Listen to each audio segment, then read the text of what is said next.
Hey there, friends. Welcome back to the Mom to Mom Mentoring Podcast, where we're all about helping you live powerfully, lead with purpose, and love with passion, right in the middle of your beautiful, messy, everyday life. I'm Misty, your certified coach and guide for the journey. Today, we're talking about something that every mom, every woman needs, even if you don't realize it yet, a mentor. Maybe you've asked yourself, where are the mentors? Am I supposed to have one? What does mentoring even look like today? Well, today you're about to get some answers. I'm sitting down with someone who embodies what it means to lead, love, and mentor well. My dear friend, the Becky Moyer. But before we dive in, let me invite you to something that could shift everything for you. Have you ever thought, I wish someone could just help me figure out my next step? Well, I offer free clarity calls just for women like you. On this call, we'll take a look at where you're feeling stuck, where you long to grow, and what God might be calling you toward. You'll walk away with a clearer vision, maybe a simple next step, and a whole lot of encouragement. Because that's what mentors do, right? So pause this episode, scroll to the show notes, and book your free clarity call with me today. All right, now let's meet Becky. Today's guest is someone whose wisdom and warmth have blessed me deeply. Becky Moyer. Becky's a business owner, ministry leader, and a sought after speaker who knows firsthand the power of investing in others. She started her career as the first female state sales manager at Guide One Insurance. Becky was paving the way for women in leadership long before it was common. Now, for over 3 decades, Becky and her husband BJ have run Moyer and Moyer Insurance Agency. And Becky specializes in supporting churches, nonprofits, and ministries. She's raised 2 daughters while building this business. She serves as a board chair for Rehope, a ministry providing long-term residential care for women and children rescued from trafficking. And she's a woman who sees people, especially those who are often overlooked. Her daughters jokingly call her Suzy Sunshine, but trust me, the joy in Becky isn't just natural. It's supernatural. It's spiritual. It's intentional. And today, we are so blessed because she is joining us to share both her heart and her hard-won wisdom. Now, friend, as you listen to Becky's story, if your heart starts whispering, I need that, I want that, I want to encourage you, don't ignore it. You were never meant to figure out life alone. Just go to momtomommentoring.com/call. This is 30 minutes of me time where we'll explore where you're feeling stuck, where God might be stirring you, and how you can begin to move forward with confidence and peace. It's coaching, encouragement, and fresh perspective, all centered around you and your story. So, if you've ever wondered how to find a mentor, or maybe whether you even need one, this call is your next step. Hey, Becky, I am so glad you're here. Let's start by going back to the beginning. Can you share a moment or a season in your life that really shaped your heart for people and helped you see the power of investing in others? I think, honestly, it probably goes back to my childhood. I was blessed to grow up in a very authentic Christian family. My dad was a pastor. My mom was heavily involved in missions. I had a sister, Sarah, who was 16 months older than I am. Her oxygen was cut off at birth. A very tragic accident with a doctor. But as a result, they didn't really expect Sarah to live. They said she would probably not live long. If she did, she would be a vegetable. And through a variety of things, my mom in prayer, very much felt the Lord say, love her for my glory. And they did. 16 months later, I'm born. People would make fun of her because of some of her awkwardness. But to God be the glory. As I began to eat, she began to eat. As I began to walk, she began to walk. And the Lord just magnified that small percentage of her brain to become this most incredible person. But kids would make fun of her. And it made me so angry. In fact, I broke a kid's arm when I was little. He called her a very cruel name. I reached out and I grabbed the back of his bike and said, "She is my sister. Do not make fun of her." And he fell into a creek and broke his arm. Now, the beauty of that is he was embarrassed to say a little girl did it. So he didn't rat me out. But I had to confess to my mom because my mom was a prayer warrior. My mom was always saying, don't behave a certain way because you're our children, but because you're the king's children. And Jesus sees everything you do, and I talk to him every day. So I knew I had to confess to my mom. And in talking to her about that, she said, Becky, people don't know what a miracle fairy is. They don't know her story. So you have to give them some love and grace because they simply don't understand. And you don't know. Maybe they're growing up in a home where everybody makes fun of people, and that's all they know. That's a critical part of my coming to know the Lord because I said, I need that heart that you have, Mama, that doesn't get angry and that forgives and loves. As it relates to my love for people, I think my mom birthed in me a desire to know people's story, to look behind how they may act on the exterior and to recognize, just like my sweet Sarah, who had such a story and was such a miracle, that without knowing people's story, we really don't know why they behave the way they do and why they act the way they do. I think that's probably really where God lit that fire Mm, in my heart. that's a beautiful story. It shows your tenacity and it shows how your mom nurtured passion and understanding. I see so much of you carrying both of those dynamics in your fight for the marginalized and your passion, your work through Rehope and just your love for people. And so thanks for sharing that. All the messy details.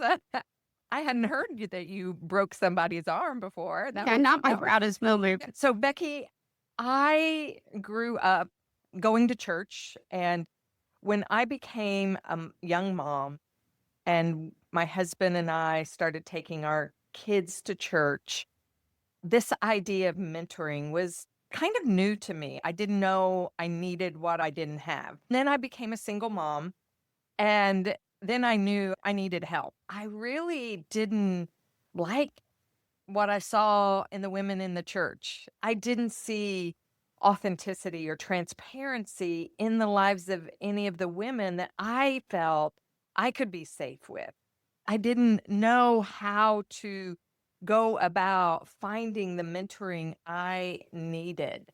What has mentoring meant for your life, and how has it played out as you have grown into who you are today? I do think it is so important, and it frankly breaks my heart that you didn't see women that perhaps you aspired to be like in your church family. It makes me think about this past Sunday. We had a baby dedication. I always love that our pastors not only encourage the parents to respond in how they will raise this child, but they turn to the congregation and say something to the effect of, do you commit to live a life such that if this child patterns after you, that they will be living a biblically obedient life and a life that reflects your glory? And the congregation says, I will. I think we have a responsibility of the church, wherever we are, to live in faithfulness to our love for Christ, obedience, and to pursue holiness. But to God be the glory. I've had so many women I could look to and say, how did you navigate this? So, mentoring, as I look back, has really been a very important part of my life. I already mentioned the importance of my mom, but my dad lived out the love of Christ. So, I was fortunate. I had so many women that I knew were authentic. in their faith. And that's, I think, so important. And I could watch how they interacted. And fortunately, some of those women stayed home with their kids. Some of those women worked outside the home. Some of those women owned businesses. And I had all these examples of women who were obedient to what God led them to do. That was so important for me as I was growing up because the world has all sorts of opinions of what's the right way. And really, the only right way is what God leads us to do. I appreciate that I had examples of women who lived out their faith true to them and their Lord, not according to what the world said was right. You have such a beautiful story of family and your dad, and that is, I think, more of a exception nowadays than the rule, unfortunately. Now, here's something that I find interesting, and you're probably very aware of, but especially the millennial generation, the 30s, 40 type of generation, how they have been leaving the church.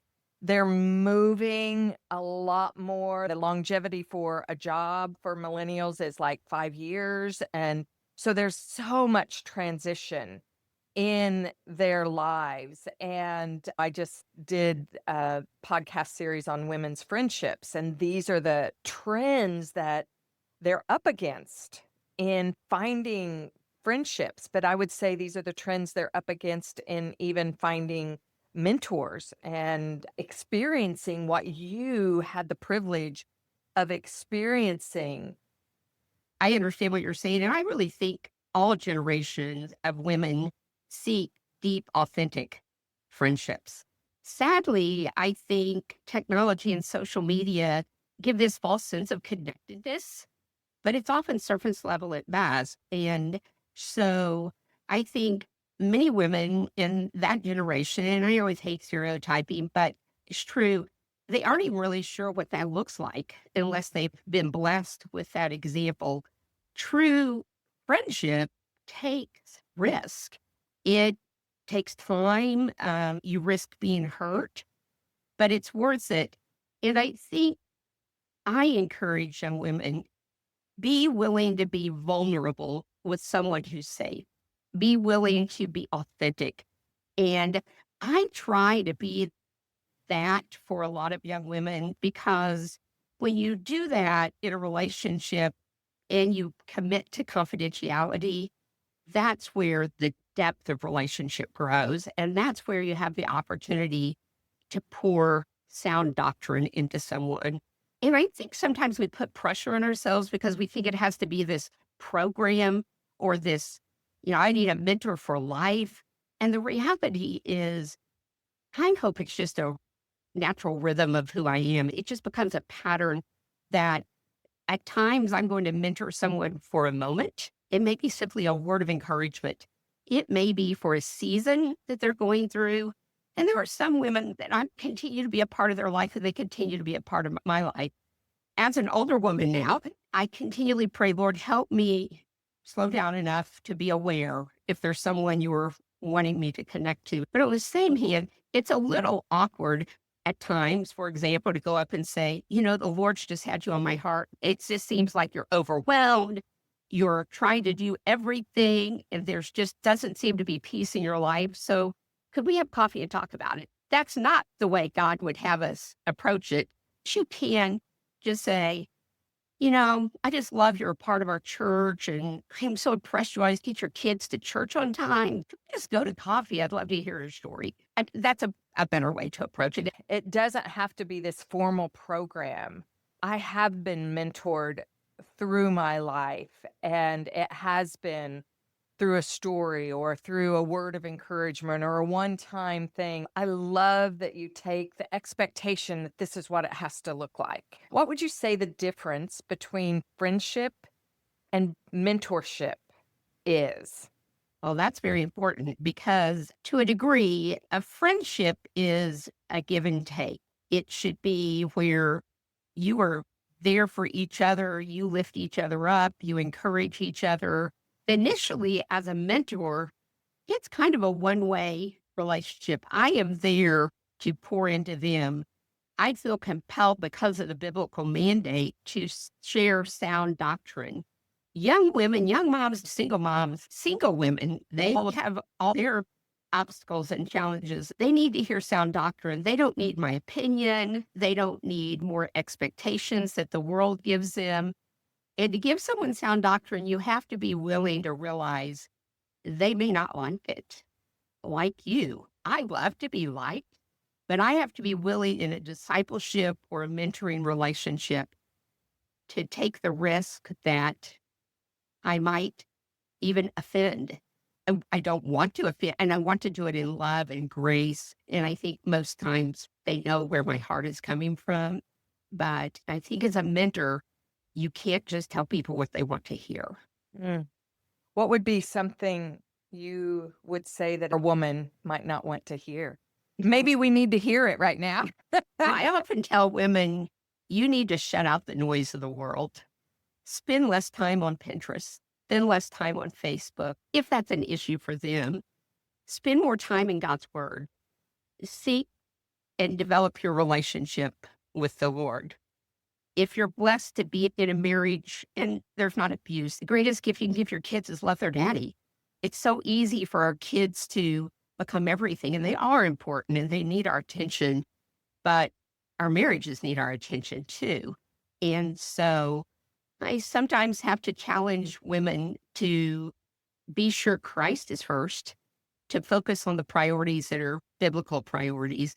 And we can't be negligent in our responsibilities, but it's important that we're doing it with Christ at the center. I also at times have had to tell and encourage women, do you realize when you're constantly putting your husband down and you're constantly being critical of them, that there are other women who long to have a husband or a widow in our church who misses her husband? The same is, don't constantly be complaining about your kids. Don't constantly be complaining about how busy your life is and how you can't do anything you want to do, because there are women who long to have children and can't. And also, some of that busyness is on you. You've made choices that have created the busyness of life that you're in. We don't take responsibility often for what we can do to make our life more in balance and better. And sometimes we just need somebody to remind us. To the mom who is listening to Becky right now, she just reminded you to take ownership over your own schedule and quit blaming everything else. You said it a lot nicer than I do. And I say it in love. Yeah, And we I say it know, in right? love. I was thinking we were going through First Samuel in church, and it was First Samuel 15 where Saul is waiting on Samuel because they're going to go into battle, and Samuel's a little bit late, right? And so Saul does the sacrifice himself. Samuel comes and says, what have you done? He had all the excuses in the world, right? He was afraid of the people. Those were all true things. And he used them as his excuse when Samuel questioned, why have you not obeyed God? So usually our excuses, they're true, right? But we got to take ownership for the fact that more than likely we got our own selves into this mess. And by the grace of God, by his wisdom, by his mercy, can find our way through it. And Becky, I think you would 500,000,000% agree with me. It is not easy. It is hard. I know. And that's, I think, why I have such Yeah. a heart for women that I meet is it is hard. I'm saying every time I am faithful to really seek Mm, the Lord in, would you have me take on this additional thing? Or would mm, you have me perhaps step away from something when I fulfill the level of my commitment? And the Lord is just so faithful to give clarity of, yes, this is where I want you serving. This is not where I want you serving. I find a lot of young women struggle with, I just don't know what God's will is. Well, part of that, frankly, is they're not spending time in his word because a lot of his words are really clear. There are a lot of things he's pretty clear about what his will is. Now, there are other nuances he's not, but I don't want it to sound as though I think it just simplify your schedule. It's Yeah, and it's stuff I learned. I was raising 4, on my own, and I was in full-time ministry, right. and I would get sucked into that all the time because I was doing good things, Becky. It Oh, was yeah. for the kingdom. I was doing beautiful things and ministering. I was teaching kids how to study the word of God, how to pray, how to love Jesus. Oh my gosh, so much fun. And then, like, my family would crash and burn, and I'd be like, "Oh crap, I've done it again. I've gotten caught up in the swirl of even good things."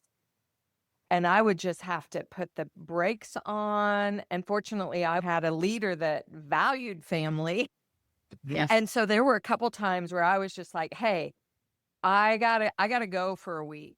My family is crashing, has crashed, and I need to regroup and reevaluate and reassess."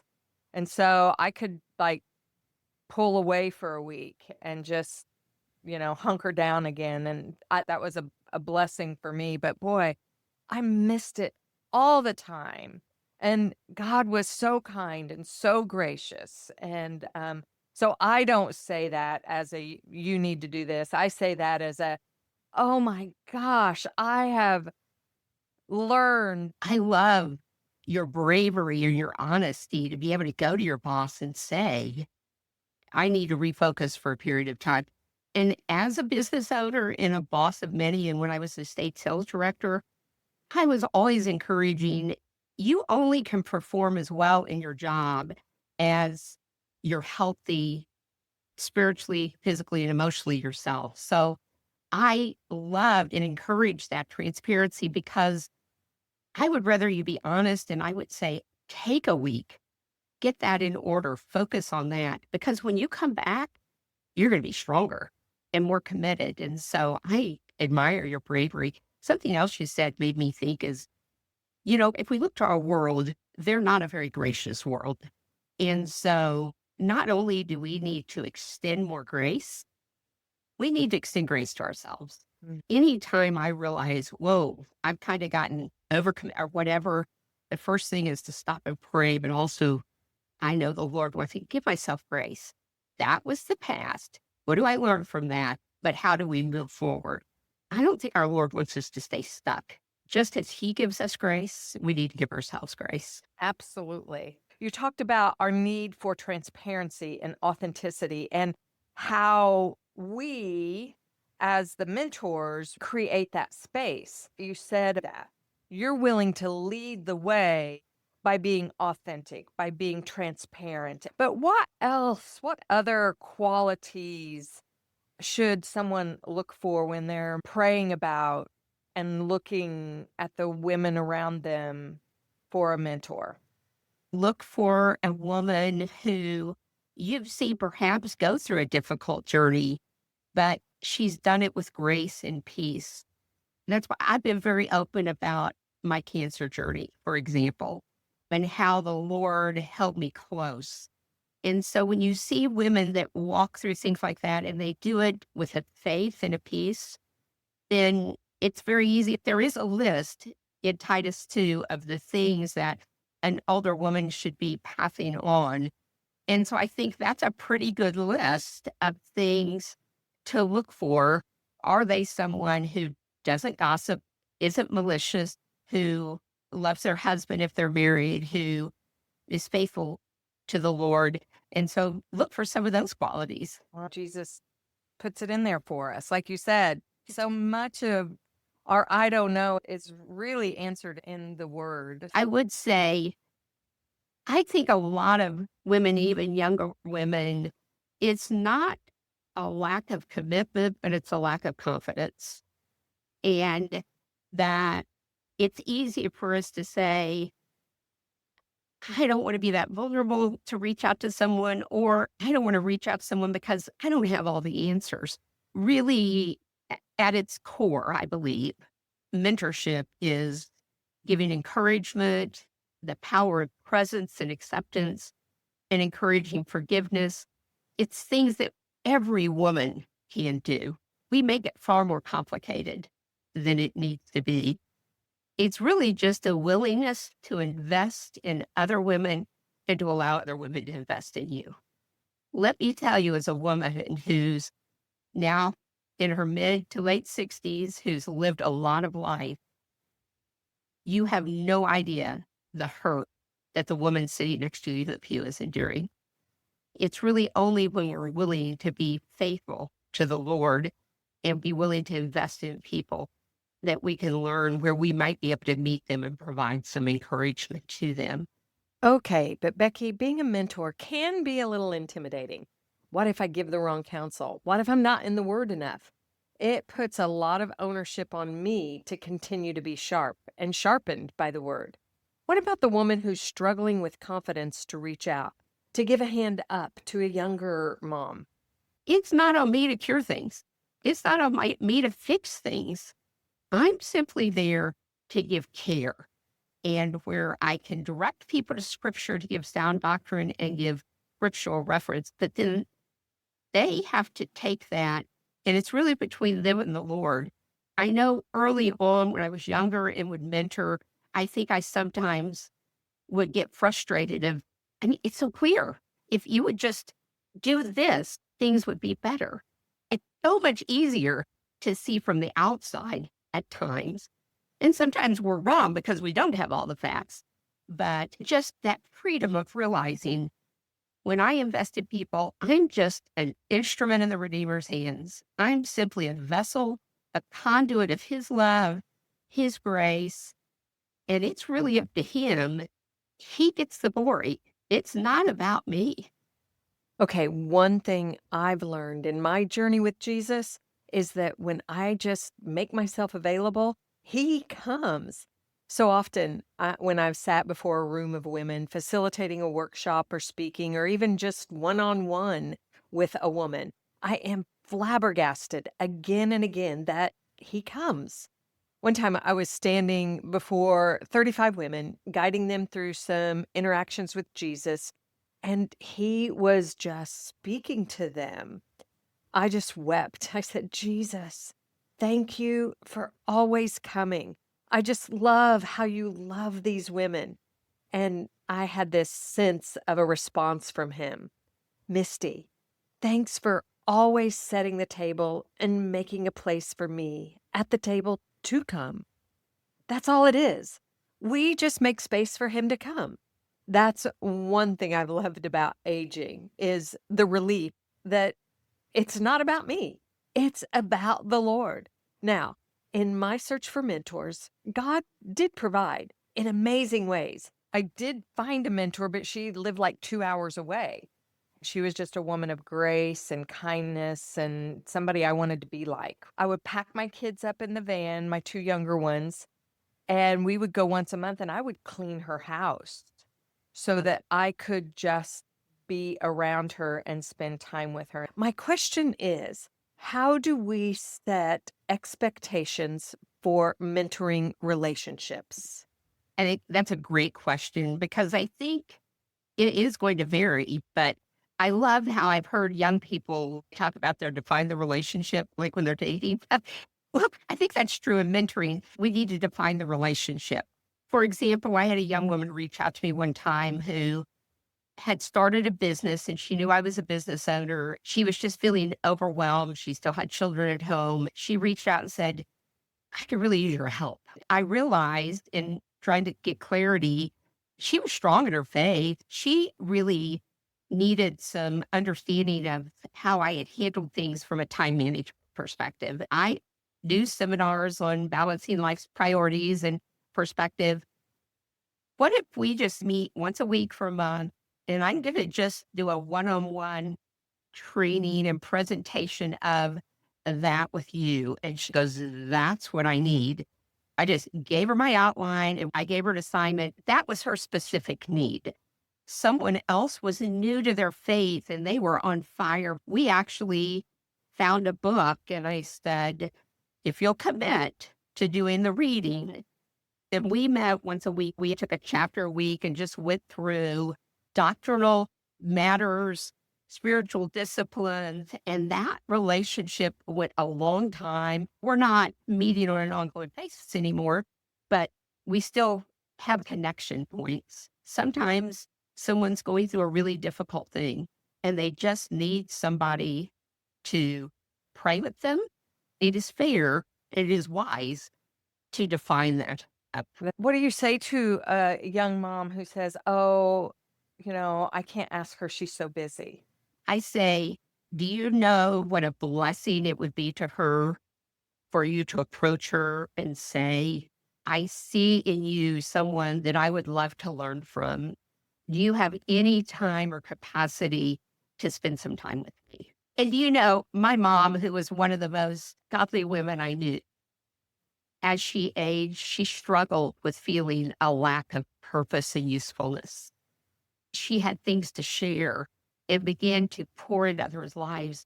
And I saw how she flourished to be able to pour into other people, really gave her new purpose, new life. So don't rob an older woman of that joy and that opportunity. And what's the worst thing that can happen? She could say, I really can't right now. And you have to be okay with that. But I don't honestly know any woman who's going to say that. They're going to at least be willing to have an initial time of meeting and encouragement. One thing you said that I love is sometimes mentoring is just doing life with someone. Mm-hmm. And that's what you were doing. And so maybe you're thinking, people may be going, well, I really don't have time, but invite someone into your home to cook with you. Sometimes people learn by just observing you in your environment. Frankly, there are women today who can't go to coffee every week because it's not in their budget. Be willing to invite people into your home. It would be encouraging for some young women to see that it's not always meticulous. Every mentoring relationship looks different, Yeah. and we need to be okay with that. It depends on my season. When we lived in Kentucky, and it was that season where I had two girls, 11 and 12, and I thought, I don't want them to grow up and say, there are no mentors. I believe firmly that we reap what we sow. I wanted to start sowing so my girls would reap. I was 35 and I started mentoring 4 college girls. We just invited them to dinner. They ate with us, they cooked with us, they even lived with us for different seasons. And what was super fun, Becky, is 2 of those college girls ended up mentoring my girls. But now I'm in a different season, right? And movement has been really important to me. So I have been telling women, if they want to connect, hey, come and walk with me from 7:30 to 9 in the morning, inviting them into a place where I do have time and space. Invite them into the rhythm of your life. And that's a good point is the old saying is more is caught than taught. There's always somebody a few steps behind us that is looking and longing. So, Becky, as we wrap up today, I love to close all of my podcasts with one thing because most of our listeners are busy moms who are trying to do all the things. And it's hard to remember, oh, what is that nugget? So, we have covered a lot of wonderful ground today in our conversation, but bring us back to simplicity. You're having coffee with that mom. You've shared your heart. You're getting ready to part ways. What is that one thing you want her to walk away with that she holds in her heart? I think recently I did a study on the spiritual disciplines, and the thing through all of the great information that came out was live simply to live ready. And I would just encourage women where you can simplify your life. simplify your life so you can be ready for whatever God has for you. And part of that, I would encourage you to realize your life has great value. Wherever you are on the timeline of life, you have life experiences, you have faith markers in your testimony of things you have gone through. So be willing to pour your life into the fabric of other women. Be willing to allow other women to pour their life into the fabric of your life because it's worth it. Becky, thank you so much for sharing your story, your wisdom, and your heart with us today. And to you listening, I hope you feel encouraged, seen, and maybe even challenged in the best possible way. If today's conversation stirred your heart, please don't leave that longing unspoken. Book your free clarity call. Together, we'll get you clear on what God is calling you to next and how you can take a next step with joy and confidence. Now, if you've ever wondered, where are the mentors? How do I even begin to find one? Do I really need a mentor, or could I be one? Then you're going to want to tune in next week, because we're going to talk about all these questions and more. It's a conversation you don't want to miss. Before you go, if this episode blessed you, would you take a moment and leave a 5-star review? Every review helps other women find the encouragement and hope they're longing for. And friend, as always, remember, when you shine, you give others permission to shine too.